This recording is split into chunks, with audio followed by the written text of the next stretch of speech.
말씀을 전해주실 우리 정영락 목사님은 저희 재미고신 중부노회 한 노회장으로 이렇게 섬기고 계십니다. 휴스에 있는 한빛 장로교회에서 사역을 하시고 계시고 교단을 위해 많이 애쓰시는 이렇게 목사님이십니다. 우리 목사님 말씀을 통해서 귀한 은혜 있으시길 바랍니다. 우리 할렐루야로 이렇게 환영하도록 하겠습니다. 할렐루야. 예, 우리 다 같이 한번 기도드리겠습니다. 하나님 아버지, 우리가 사람 앞에 살지 않고 오직 하나님 앞에 사는 자들 되기를 원합니다. 거룩한 주의 뜻을 분별하며 그 뜻을 이루기 위해 살게 하여 주시옵소서. 세상의 죄악과 싸워가며 믿음을 지키게 하시고 많은 시험과 시련들을 믿음으로 승리하는 우리들이 되기를 원합니다. 기도의 제목을 가지고 간절히 기도하는 성도님들이 있습니다. 늘 기도하게 하시고 기도 중에 응답이 있게 하시고 우리가 뿌린 기도의 씨앗들이 30배, 60배, 100배의 결실들을 맺게 하여 주시옵소서. 오직 주의 영광만이 나타나기를 원합니다.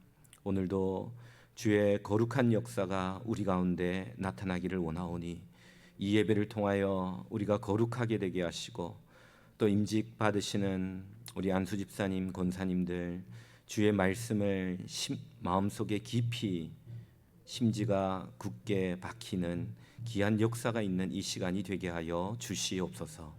예수 그리스도의 이름으로 기도드리옵나이다. 아멘. 예, 여러분 반갑습니다. 오늘 이 본문의 말씀에 보면은 믿음, 소망, 사랑이 나옵니다. 고린도전서에 보면은 사도 바울이 고린도전서 13장에서 이렇게 말합니다. 그런즉 믿음, 소망, 사랑 이 세 가지는 항상 있을 것인데 그 중에 제일은 사랑이라. 성도들에게 항상 있어야 될 것이 있는데 그것은 믿음과 소망과 사랑이라고 말합니다. 여러분 삶 가운데 믿음과 소망과 사랑이 있어야 됩니다. 근데 그 중에 제일은 사랑이라고 우리 주님 성경은 우리에게 말씀하고 있습니다. 이 사랑과 믿음과 소망을 다루는데 오늘 데살로니가 교회를 보니까 이 교회는 굉장히 칭찬받는 교회입니다. 그 칭찬받는 교회를 통해서 사도 바울은 이야기하기를 이 세 가지가 항상 있을 뿐만 아니라 한 단어씩을 더하고 있습니다. 이 교회는 믿음의 역사가 있었고 소망의 인내가 있었고 그리고 사랑의 수고가 있었던 교회다라고 말합니다. 오늘 저는 이 벨리 한인 장로교회 임직 예배를 맞이하여 또 건축하고 이렇게 아름다운 성전 안에서 예배드리는 이 교회가 이 아리조나 지역에 소문나는 그리고 칭찬받는 그런 교회가 되기를 원합니다.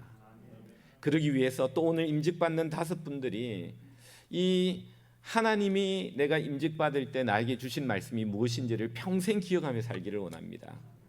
저는 결혼할 때 주례했던 주례 목사님 말씀이 지금도 기억이 납니다. 그런데 그 말씀을 기억하니까 살아갈 때 그 말씀대로 살아가게 되더라고요. 오늘 임직 받으시는 분들도 오늘 선포되는 이 말씀을 잘 기억하셔서 정말 이 벨리 한인 장로교회가 이 아리조나 지역에 이 피닉스 지역에 정말 칭찬받는 이 데살로니가 교회와 같은 그런 교회가 되는데 귀한 헌신을 하는 우리 임직자들과 우리 모든 성도님들이 되시기를 바랍니다.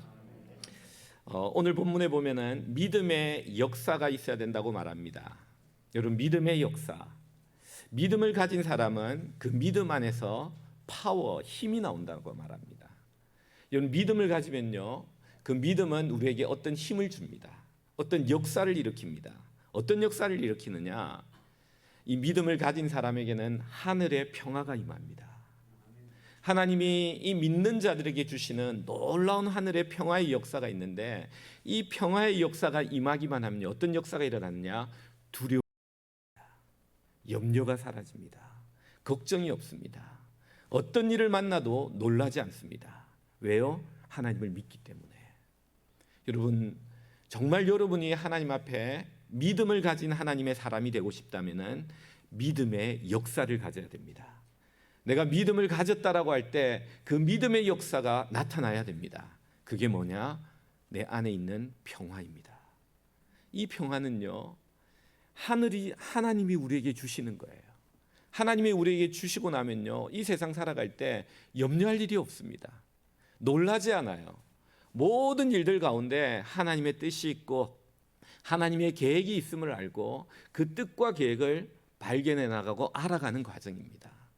그래서 여러분이 정말 믿음의 역사를 가진 사람이 되기만 한다면은 여러분 이 세상 살아가는데 그렇게 힘들지 않아요. 왜? 하나님과 동행하며 하나님과 대화하며 하나님이 우리에게 하시는 말씀들을 잘 들을 수 있기 때문입니다. 그런데 이 믿음의 역사를 가지기 위해서 필요한 이 믿음의 역사가 우리 가운데 생기는 과정이 있습니다. 그 과정은 어떤 과정을 통해서 생기느냐? 꼭 기억하십시오. 연단을 통해서 믿음은 생깁니다. 여러분 시험을 통해서 믿음이 생긴다는 사실을 꼭 기억하십시오. 그냥 믿음이 생기는 게 아니에요. 여러분 야고보서에 보면은 이런 말씀이 있습니다. 여러 가지 시험을 만나면은 온전히 기쁘게 여기라. 너희의 믿음의 시련이 이렇게 나옵니다. 여러분 믿음은요. 믿음의 시련을 통과한 믿음이 있고 아직 통과하지 않은 믿음이 있어요. 아직 통과하지 않은 믿음은요. 믿음에 대해서는 알긴 아는데 하늘에서 주시는 하늘의 평화를 통한 믿음의 역사의 능력을 아직 갖지 못했어요. 그러면요. 어떤 일이 일어나도 두려움이 여전히 있어요. 예수님을 믿는다고 하는데도 염려와 걱정이 여전히 돼요. 미래와 건강과 물질과 자녀와 이 걱정이 떠나질 않아요. 그는 믿는다고 하지만 아직 하늘의 믿음의 역사가 온전히 임하지 않고 있는 겁니다. 그런데요. 이 믿음의 시련을 잘 통과하고 나면은 어떤 역사가 일어났느냐? 아, 하나님이 이런 분이구나. 이 시련을 통해서 하나님이 어떤 분인지를 알게 됩니다. 그 하나님을 알게 되고 만나게 되면요. 그 다음부터 어떤 일이 일어나느냐? 어떤 일이 일어나도 두려워하지 않아요. 하나님을 믿기 때문에. 이게 바로 믿음의 역사입니다. 죄송하지만 제 개인적인 이야기를 조금 하겠습니다. 저희 딸이 셋이 있거든요. 첫째 딸, 둘째 딸, 셋째 딸이 있는데 첫째 딸이 제가 유학을 왔을 때 좀 아팠어요. 사실 저는 공부를 하면서 미국에 유학을 오기 위해서 신학 공부도 하면서 꼭 미국에 가서 유학을 해야겠다 생각하면서 공부를 대학원까지 신학 공부를 하면서 열심히 공부하고 유학을 준비했어요. 근데 하나님께서 유학의 길을 막으시더라고요.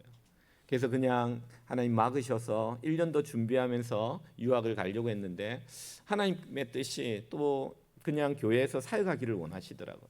그래서 교회 가서 사역을 하는데 하나님께서 3년 뒤에 유학의 길을 다시 열어주셨어요. 그래서 유학을 오게 되었는데 유학 가서 열심히 공부해야겠다 생각했는데 갑자기 아이가 아픈 거예요. 첫째 아이가. 제가 그때 나중에 깨달았어요. 하나님 나를 보내셔서 공부하라는 게 아니라 나의 믿음을 훈련시키신 거였어요. 이 딸이 아팠는데요. 이 딸이 아프니까 우리가 어떻게 할 수 있는 방법이 없는 거예요. 그때는 학생으로서 공부를 하면서 작은 교회 파트타임 사역자로 섬겼기 때문에 뭐 보험도 살 수 있는 인슈런스를 살 수 있는 그런 상황도 아니었어요. 아내와 서로 손 붙잡고 기도하면서 하나님 이 아픈 아이를 어떻게 해야 됩니까 하면서 기도하는데 기도하면서 또 교회가 이 사정을 알게 돼가지고 이 파트타임 교육자에게 인슈런스를 또 사라고 해주셨어요. 너무 감사했어요. 그래서 인슈런스를 이렇게 사가지고 이제 병원을 갔습니다. 두렵고 떨리는 마음으로 이 아이를 하나님께서 잘 치료해 주시기를 갔는데요. 병원에서 의사를 만나고 딱 오는데요. 어떤 한 지금도 기억이 나요. 어떤 여자분이 저에게 와가지고 두꺼운 뭐 바인드를 들고 와가지고 막 영어로 이야기하는 거예요. 근데 들어보니까 무슨 이야기를 하냐면은 우리가 지금 리서치 팀이 있는데 세계의 의대 그 Children Hospital 세 개가 연구하는 연합해서 연구하는데 너희 아이가 이 병에 걸렸는데 우리가 연구한 이 약이 세 가지 약이 있는데 이 약이 모든 임상 실험을 다 통과했는데 이제 그 결과 보고가 좀 있는데 너가 이 연구에 동참하겠느냐 이 제안을 하더라고요. 저는 모르죠. 그래가지고 좀 이따 연락 주겠다 해가지고 교회 와가지고 의사 선생님에게 물어봤어요. 이런 오퍼를 받았는데 어떻게 하면 되냐고. 그러니까 이 의사 선생님이 뭐라고 하냐, 이건 너무 좋은 거라고. 임상 실험까지 끝난 거고 세약을 하면서 그 결과를 환자에게 투여하면서 보는 거니까 꼭 참석해라는 거예요. 그게 참여를 했어요. 참여를 했는데 첫 번째 약을 먹이니까 부작용이 너무 심한 거예요. 막 애가 머리가 다 빠지고요. 눈이 안 보여가지고 잘 안 보여가지고 약 먹고 나면 벽에 부딪히고요. 막 이런 부작용이 일어나는 거예요. 그래서 첫 번째 약은 3가지 약밖에 없다는 거예요. 이 병에 걸린 사람 3가지 약인데 두 번째 약을 또 기도하는 마음으로 투약을 했어요. 근데 두 번째 약이 월킹하기 시작하는 거예요. 그렇게 병원을 다니면서 2년 동안 병원을 다니면서 이 아이에게 이런 정상과 아픈 것들이 온전히 치유되는데 2년이 걸린다는 거예요. 한 달에 한 번씩 제가 데리고 가야 돼요. 데리고 가면서 2년 동안 다니면서 기도하면서 그런 과정들을 지났는데요. 그 딸이 있잖아요. 우리는 사람 구실을 못할 줄 알았어요. 그 딸이 대학을 졸업하고 다음 주에 결혼을 합니다. 우리 하나님께 오늘 우리는 딸을 위해서 기도하면서 저희 아내는 이런 이야기를 했어요. 여보, 우리 이 아이를 데리고 평생 살아야 될지도 모르겠다. 이런 안타까움과 아픔을 가지고 이 아이를 키웠어요. 그런데 하나님께서는 이 모든 과정들을 통해서 이 아이를 치유해 주시고 2년 동안 치유해 주시고, 그리고 하나님께서 깨닫게 하신 게 뭐냐면요, 그 아이가 치료됐다는 것보다 더 놀라운 걸 깨닫게 한 게 뭐냐면, 너는 나를 믿느냐? 너는 나를 믿느냐? 너 아이가 치료되든 치료되지 않든 너는 나를 믿을 수 있느냐? 그리고 앞으로 일어나는 모든 일들 가운데 기도가 응답이 되든 응답이 안 되든 너는 나를 믿을 수 있느냐? 이런 말씀을 하시더라고요. 하나님께서는 시련의 과정들을 통해서요, 우리의 믿음을 자라게 합니다. 여러분, 아브라함은요, 처음에는요 믿음이 우왕좌왕했어요. 그러나 그 우왕좌왕한 방황을 다 끝내고 나서 이삭을 낳고 나서부터는요, 이삭을 낳기 전에 이스마엘도 낳아보고요, 다메섹 엘리스를 가지고 내 아들입니까? 라고 이야기하면서 하나님께 기도도 하고 많이 흔들렸던 사람이 아브라함이었습니다. 그러나 그가 믿음의 조상이 되었던 이유는 이삭을 딱 낳고 나서 기도 응답을 딱 받고 그 다음부터는 그의 신앙은 확실해집니다. 이삭을 바치려 할 때 바치는 자가 됩니다. 사랑하는 성도 여러분, 뭐가 이것을 가능하게 하느냐? 믿음의 역사예요. 하나님을 믿을 때 하나님이 우리 안에 일으키시는 역사가 있습니다. 그건 어디서 배우느냐? 여러분, 고난을 통해서, 시련을 통해서, 그 과정 가운데 하나님께 기도하며 하나님께 매달리며 그 모든 과정 가운데 하나님이 말씀하세요. 나는 살아계신 하나님이다. 너는 나를 믿을 수 있느냐? 그때 우리가 무릎 꿇고, 주님, 정말 주님은 살아계신 하나님이시군요. 내가 주님을 믿습니다.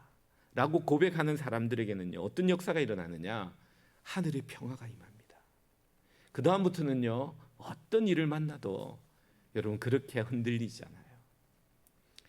사도 바울은 뭐라고 말하냐면은 이런 말을 하죠. 아무것도 염려하지 말고 오직 모든 일을 기도와 간구로 너희 구할 것을 감사함으로 하나님께 아뢰라. 그리하면 모든 지각에 뛰어나신 하나님의 평강이 그리스도 예수 안에서 너희의 마음과 생각을 지키시리라. 이게 믿음의 역사입니다. 여러분이 어려운 일 당하잖아요. 힘든 일 당하잖아요. 믿음이 아직 약한 거예요. 그래서 하나님께서 믿음의 훈련을 시키는 거예요.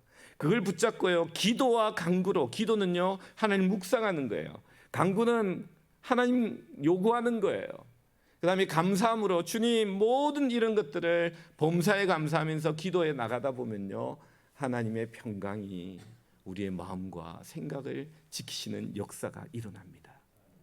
여러분 꼭 기억하십시오. 첫 번째, 믿음의 역사입니다. 여러분, 믿음의 역사가 일어납니까?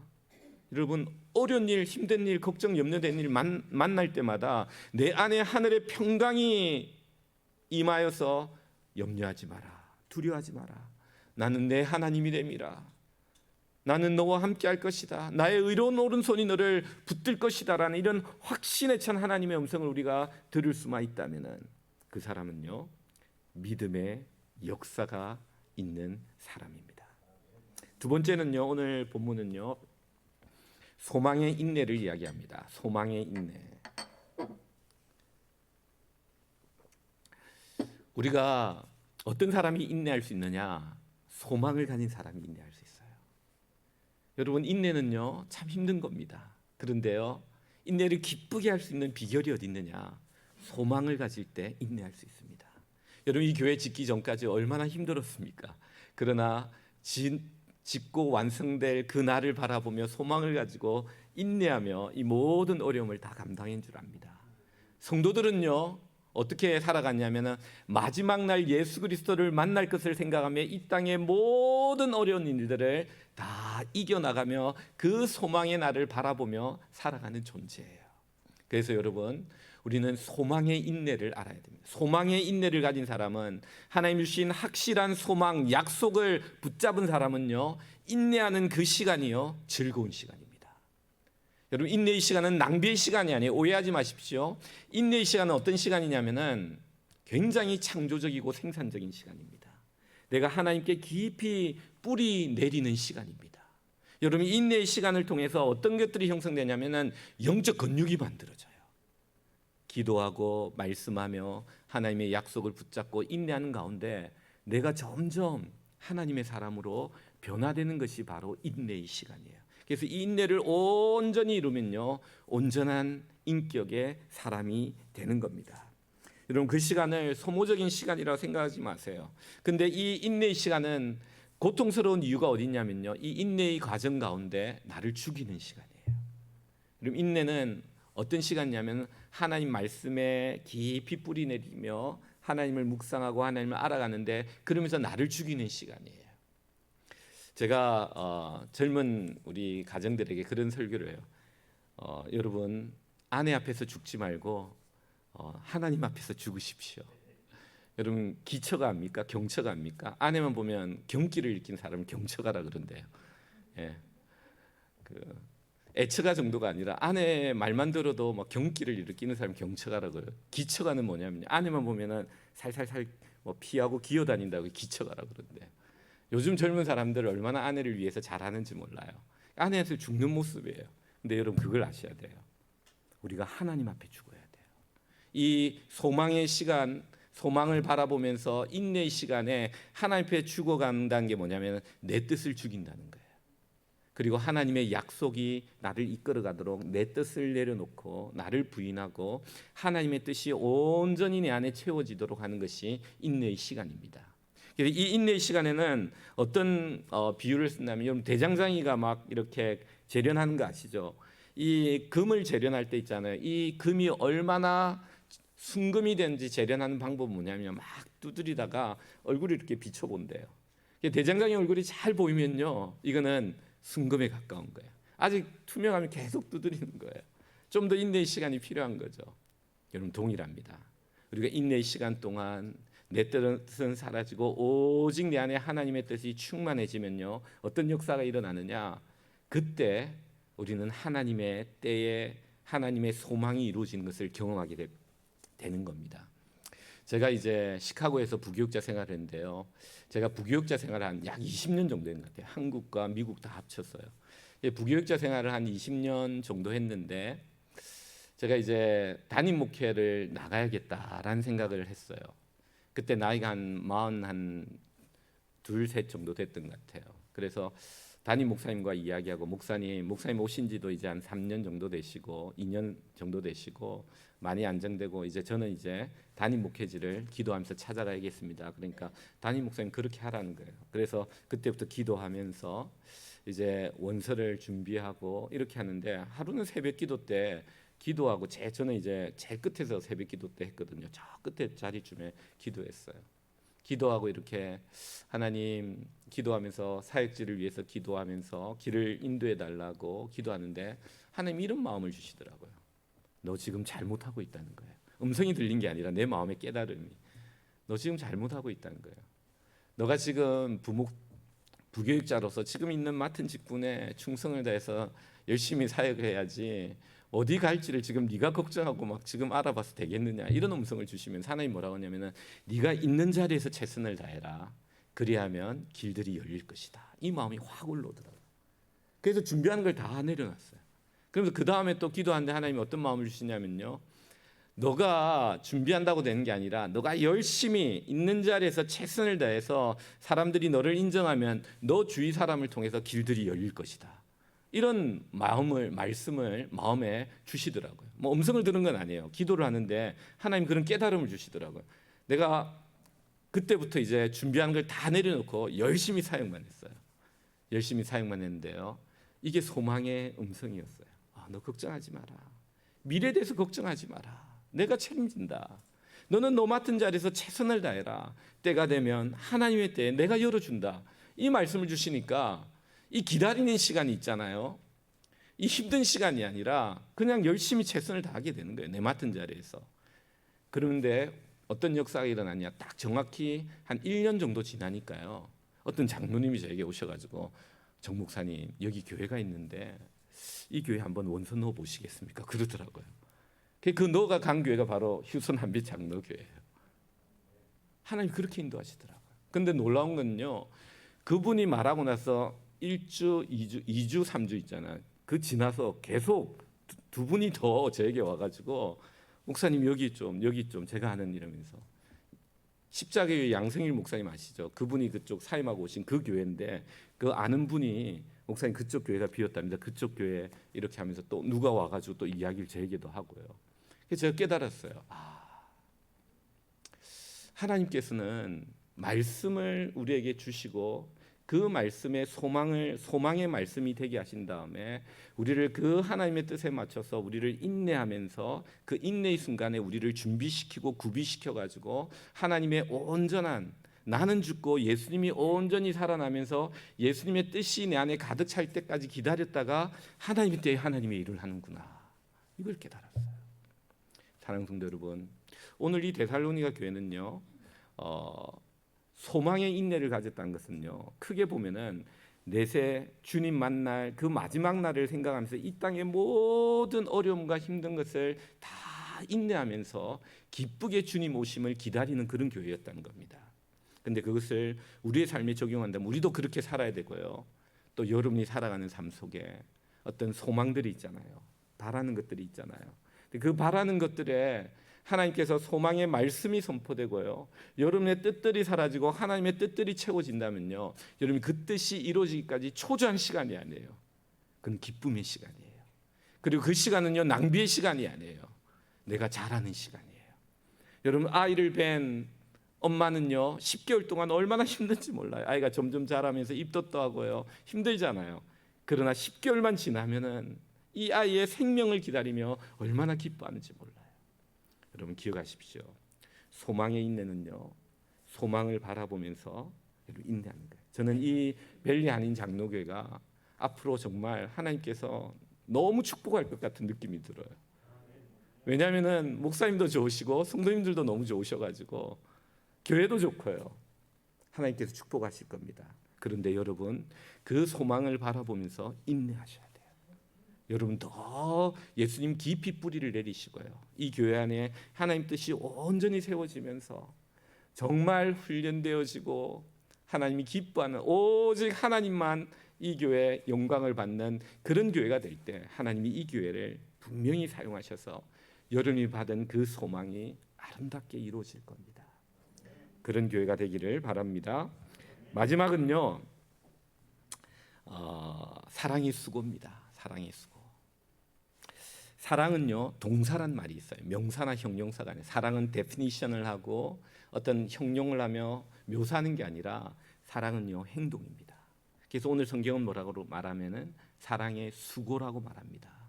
여러분 사랑은요 수고하셔야 돼요. 이 수고는 원어적으로 보면 노동이에요. 노동. 그만큼 열심히 헌신한다는 거예요. 성경에 보면은 우리 하나님 아버지의 마음은 긍휼과 자비가 가득해요. 그래서 나그네 대접하는 것을 너무 귀하게 여깁니다. 그래서 아브라함은 부지 중에 나그네를 대접하다가 천사를 대접했다 그러잖아요. 예수님도 의인과 악인을 나눌 때 뭐라고 말했냐면은 지극히 작은 소자에게 한 것이 바로 나에게 한 것이다라고 말했어요. 여러분 우리는 이런 하나님의 자비와 긍휼로 이 세상에 살아가는 힘들고 어려운 사람들을 우린 잘 도와야 됩니다. 자비와 긍휼. 근데 주님이 말한 사랑의 수고는 이 정도가 아닙니다. 여러분 정말 소문난 교회가 되고 칭찬받는 교인이 되기를 원한다면은 사랑의 수고는요. 예수님 이런 말씀을 원수를 사랑하라. 여러분 원수를 사랑하라. 사랑의 수고가 이거예요. 새 계명을 너에게 주노니 서로 사랑하라. 그 말할 때 있잖아요. 예수님은 세족식을 하시면서 가룟 유다의 발을 씻기셨어요. 자기를 배반할 베드로의 발을 씻기셨어요.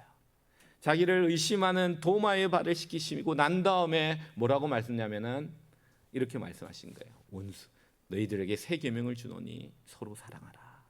너희들이 좋아하는 사람만 사랑한다면 바리새인들의 의와 다를 바 없다는 거예요. 여러분, 바리새인들도 자기 좋아하는 사람들만 사랑해요. 우리가 성경에서 말하고 있는 하나님의 사랑의 수고는요, 원수를 사랑하는 겁니다. 한나와 버니나 사건 아십니까? 한나가 있었는데 엘가나와 한나가 있었는데 아이를 갖지 못한 거예요. 첩인 브닌나가 아이를 갖고 이 한나를 질투하고 시기를 유발하면서 얼마나 괴롭히는지 몰라요. 브닌나 때문에 한나가 너무 괴로운데 이 한나가 이 사라처럼 하가를 이렇게 학대하지는 않고요. 이 한나는요, 하나님께서 기도해요. 하나님께 기도해요. 이게 바로 악으로 이기지 않고 악을 선으로 이기는 한나의 지혜입니다. 하나님께 기도를 막 해요. 울면서 기도하고 통곡하면서 기도해요. 그때 하나님께서 아들을 주실 것이라 약속하시고 아들을 낳는데 누구를 낳냐면 사무엘을 낳았어요. 여러분, 여기서 중요한 것은요, 여러분이 브닌나를 사랑할 때, 브닌나가 나를 아무리 괴롭힌다 할지라도 그와 대적해서 싸우지 않고 그를 위해 기도하고 나의 문제를 놓고 기도할 때 하나님은 어떤 선물을 주느냐? 사무엘이라는 선물을 주세요. 여러분, 이게 성경의 원리입니다. 나를 힘들게 하는 사람을요, 내가 사랑하면요, 하나님은 그 사랑의 모습을 보고 브닌나에게 없는 사무엘이라는 아들을 주세요. 사무엘은 위대한 하나님의 사람이었고 그 당대 제사장, 사사, 왕과 같은 역할을 감당했던 다윗과 사울에게 기름 부었던 그런 사사입니다. 나중에 선지자교를 세웠던 그런 사사입니다. 우리가 인생을 살면서 이걸 알아야 돼요. 사랑의 수고를 하면요, 내가 싫어할 수밖에 없고 미워할 수밖에 없는 사람을 사랑할 때요, 하나님은 사무엘이라는 선물을 주세요. 제가 이제 교회를 이렇게 섬기면서 그런 집사님이 계세요. 목사가 성도들을 신방해야 되는데 목사를 신방하시는 성도님이 계세요. 제 사무실에 와가지고 1시간, 1시간 반 이야기하시다 가세요. 많은 업무가 있고 일이 바쁜데도 와가지고 1시간 반씩 이야기하니까 들어드리고 했어요. 근데 하루는 어떤 일이 있었냐면은 제가 이제 주중에 성경 공부가 있는데 10시에 성경 공부하는데 이분이 9시에 딱 온 거예요. 제가 보시다시피 성경 공부라든지 그 하기 전에 벼락치기 스타일이라 가지고 많이 준비는 했지만 그 마지막 30분 1시간이 굉장히 집중해서 내용을 묵상해가 들어가야만 이렇게 잘 할 수 있기 때문에 바로 성경 공부가 있는데 그 앞에 오신 거예요. 그래서 저는 안절부절, 이분 오시면 보통 1시간, 1시간 반인데 불안한 거예요, 제가. 그래서 적절할 때 맞춰가지고 잘 이렇게 해야 되는데 점점 초조해지는 거예요. 한 30분 지나자 제가 그랬어요. 집사님, 제가 나중에 성경 공부가 좀 이따가 들어가야 된다고. 또 다음에 이야기하자고. 이분이 기분이 나빠지는지 자리에서 퍽 일어나시더만 문을 탁 닫고 나가시는 거예요. 그래서 그분이 참 와서 좋은 말도 말씀해 주시고 연세도 있기 때문에 들을 게 굉장히 많아요. 그래서 제가 좋아하고 듣는데 전 대수롭지 않게 나가셨나 보다 했는데 그 다음부터는요, 저를 딱 보면 저 교회 저기 보죠. 딱 보면 고개를 싹 돌리고 다른 데로 가시는 거예요. 아, 이분이 상처를 받았구나. 그것 때문에 풀어드려야겠다. 가가지고 말씀을 좀 하려고, 집사님 전화도 해도 전화도 안 받고. 그래서 어떻게 했냐면은 우리는 식사, 이제 코비드 전 때 식사하잖아요. 식사 테이블이 이렇게 막 있으면요, 제가 식사 시간에 이렇게 예배 시간에 나갈 때도 인사하지만 식사할 때 또 인사 안 하고 옆으로 나가시는 분들이 있기 때문에 테이블마다 가서 다 인사해요. 인사하면서 이야기하고 막 이렇게 제가 밥을 좀 빨리 먹고 인사하는데 제가 그분 테이블에 가까이 가면 이분은 안절부절하는 거예요. 또 내가 다가가니까. 제가 테이블에 가서 이야기를 하면 저를 쳐다보지도 않고 막 이렇게 등을 돌리고 앉아 계세요. 그럼 제가 가서 딱 안아드려요. 집사님 왜 그러십니까? 이러면서. 왜 그러세요? 저는 많이 아팠죠. 저도 마음이 아팠죠. 볼 때마다 이렇게 얼굴을 돌리고 할 때 마음이 아팠는데 제가 그렇게 한 2주를 계속 했어요. 전 그게 사랑의 수고라고 생각했어요. 그러면서 계속 이렇게 하니까 하루는 2주 지나고 제 방에 딱 들어오시더라고요. 들어와서 뭐라고 하시냐면은 자기의 느낌과 감정을 딱 이야기하면 결론은 뭐냐면 앞으로 전화하고 오겠다는 거예요. 앞으로 전화하고 오고, 그리고 그 끝에 뭐냐면 목사님 성격 참 좋다고 그러면서 나가시더라고요. 제가 깨달은 게 뭐냐면요, 교회에 대해서 좀 문제가 있다고 비난하고 또 야당이고 비판하고 이런 분들 있잖아요. 그리고 말을 많이 하시는 분들은요, 제가 깨달은 게 있어요. 그게 뭐냐면요, 이분들은 똑똑한 분이다. 똑똑한 분이다. 똑똑하고 그게 보이는 거예요. 그래서 들을 게 있다는 걸 깨달았어요. 그래서 그런 분들의 이야기를 저는 들으려고 노력을 많이 해요. 한 가지 더 깨달은 건 뭐냐면요, 이분들에게는 상처가 있다. 상처가 있다. 그래서 있잖아요, 그 상처가 조금만 건드려지면요, 별거 아닌데 너무 아파하는 거예요. 그 아픈 상처를 그냥 놔두면요, 계속 그 상처 때문에 누구 고슴도치 같이 상처 가시가 점점 많아져가지고 조금만 더 가면 찌르고 도망가고 뭐 이런 상황들이 벌어지는 거예요. 그거를 내가 잘 다듬어줘야겠다, 이런 걸 깨달았어요. 그래서 그분하고 이렇게 이야기를 하는데, 그분이 저만 신방한 게 아니라 다른 성도님들도 신방을 잘하세요. 다니면서 저 칭찬을 많이 하신대요. 다른 분들의 이야기를. 그래서 제가 듣고, 아, 이게 사무엘이다. 사무엘이다. 교회 안에 그 아프고 상처난 한 사람 한 사람을 이 사랑의 수고를 통해서 이렇게 우리가 무심하게 할 수도 있고, 뭐 우리가 정의나 공의란 이름으로 또 공평하게 좀 정확하게 뭐 이렇게 할 수 있지만, 그런 걸 다 떠나서 가족인데, 아픈데, 그게 아픔이 있는데, 그래서 우리가 돌아와야 되지 않겠나, 이런 생각들을 해봅니다. 우리 주님은 이런 말을 해요. 마지막 돌아가시기 전에 제자들을 사랑하시되 끝까지 사랑하시니라. 여러분, 요한복음 13장 1절에 나와요. 제자들을 사랑하시되 끝까지 여러분, 끝까지 사랑한다는 말은 뭐냐면요, 어제도 사랑하고 오늘도 사랑하고 내일도 사랑한다는 거예요. 시간적으로 보면 어제, 오늘, 내일도 사랑한대요. 내용적으로 보면요, 끝까지라는 것은 무슨 일이 있더라도, 그가 어떤 일을 했다 할지라도 그게 끝까지 사랑하는 거예요. 예수님은 그래서 13장에 세족식을 할 때 베드로의 발도 씻기고요, 자기를 모른다고 부인할 3번이나 부인할 베드로의 발을 씻겨요. 자기를 십자가에 팔 가룟 유다의 발을 씻겨요. 도마의 발을 씻겨요. 그게 요한복음에 쭉 나오는 거예요. 그리고 마지막 요한복음 21장에 뭐라고 말합니까? 베드로에게 이렇게 묻습니다. 내가 나를 사랑하느냐? 내가 나를 사랑하느냐? 우리 주님이 이런 분이에요. 너 공부 많이 했냐? 너 돈 많냐? 이렇게 해가 직분을 주는 게 아니에요. 우리 주님은 어떻게 직분을 주냐면요, 너가 나를 사랑하느냐? 그때 베드로가 말해요. 주님, 제가 주님을 사랑합니다. 그때 주님이 이렇게 말해요. 내 양을 먹이라. 내 양을 먹이라. 여러분, 임직과 주님을 향한 봉사와 소명과 섬김의 가장 중요한 것은 사랑입니다. 우리가 사랑의 수고가 교회 안에 가득 차고 넘칠 때 그 교회는 따뜻한 교회가 되고요, 어떤 사람도 소외감 없이, 부족하지만 여러분 아픈 손가락 더 마음이 가잖아요. 그런 따뜻한 교회가 되는 거예요. 저는 오늘 이 교회가, 또 오늘 이 임직하시는 분들이, 그리고 모든 성도님들이 믿음의 역사와 소망의 인내와 사랑의 수고를 가짐으로 말미암아 이 피닉스 아리조나에 정말 칭찬받는, 아니 우리 주님께 칭찬받는 귀한 교회가 되시기를 주님의 이름으로 축원드립니다. 다 같이 기도드리겠습니다.